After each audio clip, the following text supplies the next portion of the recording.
बिहार में चुनावी तपिश बढ़ गई है। नीतीश कुमार की महिला संवाद यात्रा को देखते हुए सभी सियासी दल एक्टिव हो गए हैं। छोटे दल जो अभी भी अपना जनाधार तलाश रहे हैं, वो ये निर्धारित करने में जुटे हैं कि आखिर 2025 के चुनाव में वो किस बड़े दल के साथ चुनावी मैदान में उतरेंगे। ऐसी ही बिहार की एक नई नवेली पार्टी है जनसुराज। प्रशांत किशोर की इस पार्टी पर सभी की नजरें हैं। बिहार में अगले साल विधानसभा चुनाव 2025 में होने हैं। चुनाव को लेकर सभी राजनीतिक दल अपनी तैयारियों में जुटे हैं। इधर बिहार उपचुनाव में किस्मत आजमाने वाले प्रशांत किशोर ने मोदी सरकार के वन नेशन वन इलेक्शन यानी कि एक देश एक चुनाव का समर्थन कर दिया है। हालांकि प्रशांत किशोर ने वन नेशन वन इलेक्शन को लेकर अपने कुछ सुझाव भी दिए हैं। दरअसल मोदी कैबिनेट ने गुरुवार को वन नेशन वन इलेक्शन यानी कि एक देश एक चुनाव से संबंधित विधेयक के प्रारूप को मंजूरी दे दी। उम्मीद जताई जा रही है कि संसद के मौजूदा शीतकालीन सत्र में इसे पेश किया जा सकता है।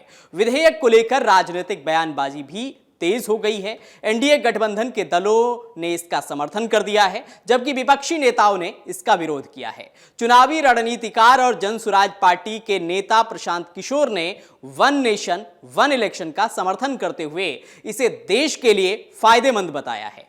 उन्होंने कहा कि हर साल देश की लगभग 1/4 जनता मतदान करती है, जिससे सरकार का अधिक समय चुनाव प्रक्रिया में व्यस्त रहता है। अगर चुनाव 1 या 2 बार ही हो तो इससे सरकार और जनता दोनों को लाभ होगा और पैसे की बचत भी होगी। इस दौरान प्रशांत किशोर ने सरकार की नीयत पर सवाल उठाते हुए कहा कि इसे जल्दबाजी में लागू नहीं किया जाना चाहिए। उन्होंने मोदी सरकार को सुझाव देते हुए कहा कि केंद्र सरकार का फैसला देश हित में है, लेकिन सभी पार्टियों को विश्वास में लेकर यह बदलाव अगले 4-5 सालों में चरणबद्ध तरीके से लागू किया जाना चाहिए, क्योंकि इतने बड़े बदलाव को एक दिन में जमीन पर नहीं उतारा जा सकता है। देश की जनता इस प्रक्रिया को धीरे धीरे स्वीकार करेगी।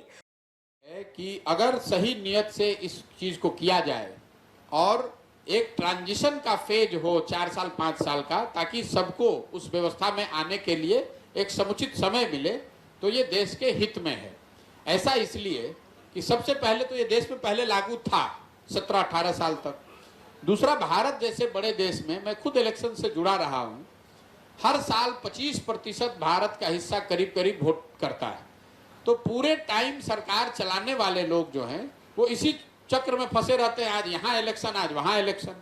अगर इसको 1 बार या 2 बार में किया जाए तो ज़्यादा बेहतर होगा। उससे खर्च भी बचेगा और जवाबदेही भी बचेगी। जनता को भी 1 बार ही निर्णय लेना होगा।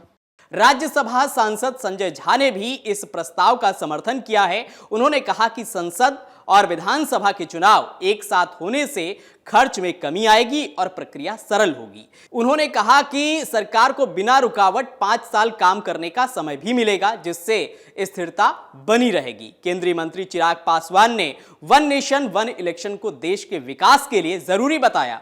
उन्होंने कहा कि इससे चुनावी खर्च में कटौती होगी, जीडीपी में वृद्धि होगी और आचार संहिता के कारण रुकी परियोजनाएं समय पर पूरी हो सकेंगी। ये फैसला पहले ही ले लिया जाना चाहिए था।